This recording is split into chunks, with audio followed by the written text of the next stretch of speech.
Assalamualaikum semuanya.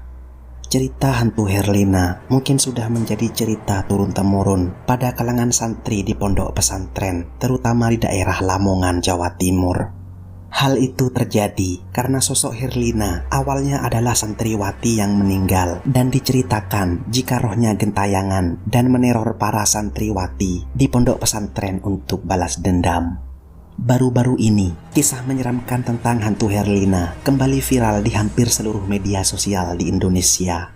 Dan mengutip dari berbagai sumber, inilah kisah horor tentang hantu Herlina yang berhasil saya rangkum. Namanya Herlina. Ia adalah seorang santriwati yang cantik, namun ia juga dikenal sebagai pribadi yang aneh dan sering dibully, bahkan cenderung dihindari oleh teman-temannya. Semakin dirinya dibully, malah membuatnya semakin cari perhatian. Hal itulah yang membuat semua temannya menganggap Herlina memiliki perilaku yang aneh karena semakin diejek, malah membuatnya tertawa dan tidak sakit hati. Pada suatu malam, diadakan sebuah pengajian dan semua santriwati berkumpul di lapangan untuk melakukan pengajian secara bersama.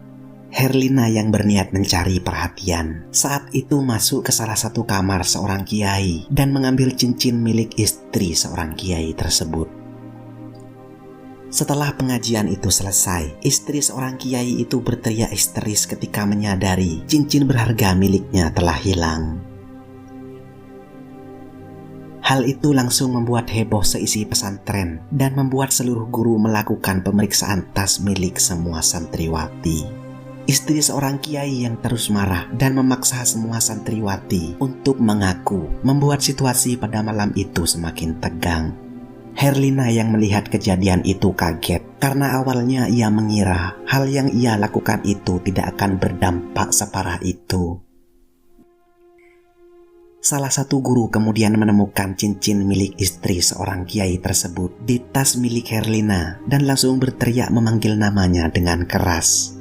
Mendengar teriakan itu, Herlina langsung melarikan diri dari pesantren tersebut pada saat itu juga. Dalam pelariannya, cukup jauh dari pesantren, tanpa disengaja Herlina melewati sebuah perlintasan kereta api yang membuatnya tergilas kereta api hingga tubuhnya hancur dan langsung meninggal pada saat itu juga. Saat itu pihak pesantren tidak mengetahui bahwa Herlina mengalami kecelakaan. Orang tua Herlina begitu terpukul saat mengetahui bahwa anaknya meninggal dunia. Mereka marah kepada pihak pesantren yang dinilai lalai menjaga sang anak.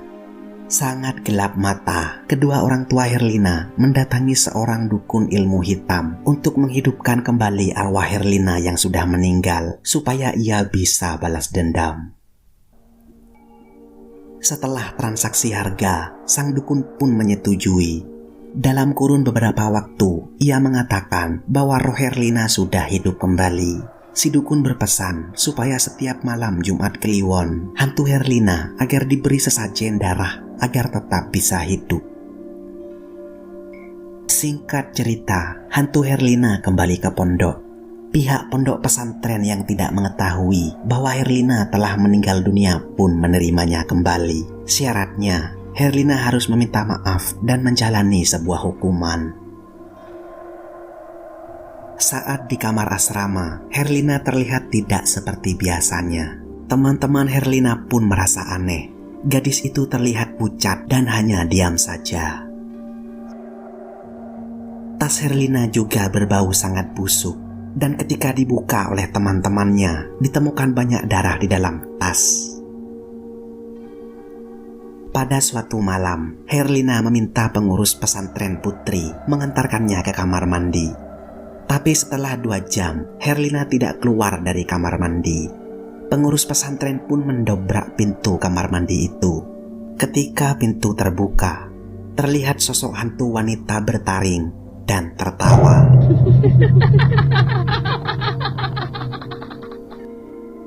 Pengurus pesantren pun berlari ketakutan. Ia kemudian melaporkan kejadian itu ke Pak Kiai. Kejadian itu membuat pihak pesantren tahu bahwa Herlina telah meninggal dunia. Suatu hari, salah seorang santri bernama Sri menceritakan kisah mengenai hantu Herlina yang kerap mengganggu dirinya. Suatu malam, Sri yang sedang menstruasi tak bisa tidur dan tiba-tiba ia merasa ingin buang air kecil. Ia pun keluar dari kamar dan langsung menuju toilet pesantren. Setelah Sri selesai buang air kecil, ia keluar dari kamar mandi dan tiba-tiba melihat sosok wanita berjilbab layaknya seorang santriwati lain.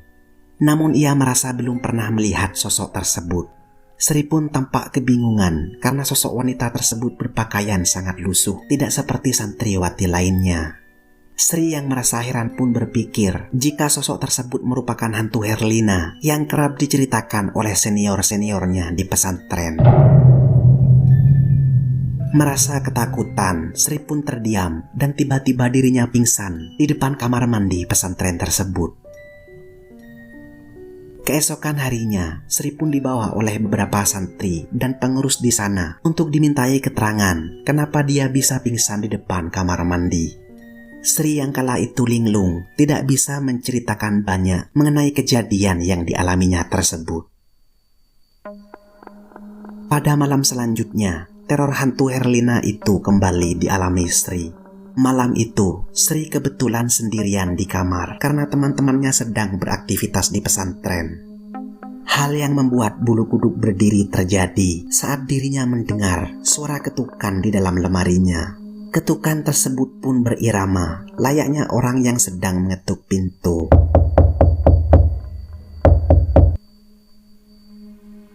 Sri yang kala itu penasaran dan curiga dengan ketukan tersebut pun bergegas membuka lemari tersebut dan mendapati sosok wanita berwajah menyeramkan yang diduga ialah hantu Herlina.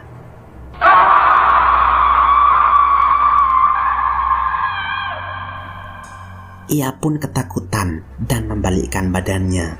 Namun betapa kagetnya, ia pun malah mendapati sosok menyeramkan itu tepat berada di depan wajahnya.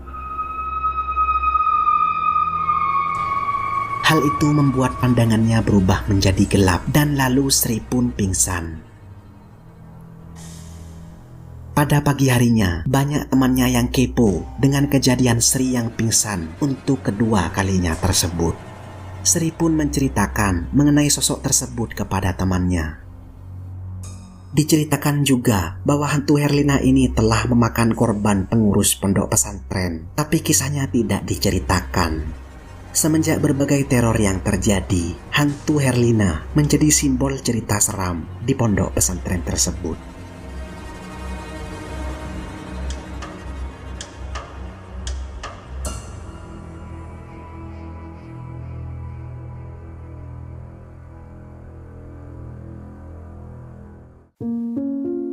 Percaya atau tidak, tentu itu kembali kepada diri kita masing-masing. Namun dengan cerita ini, semoga dapat mengingatkan kita untuk selalu berdoa kepada Tuhan agar dijauhkan dari hal-hal yang menyeramkan. Terima kasih sudah menonton. Ciao, hasta luego.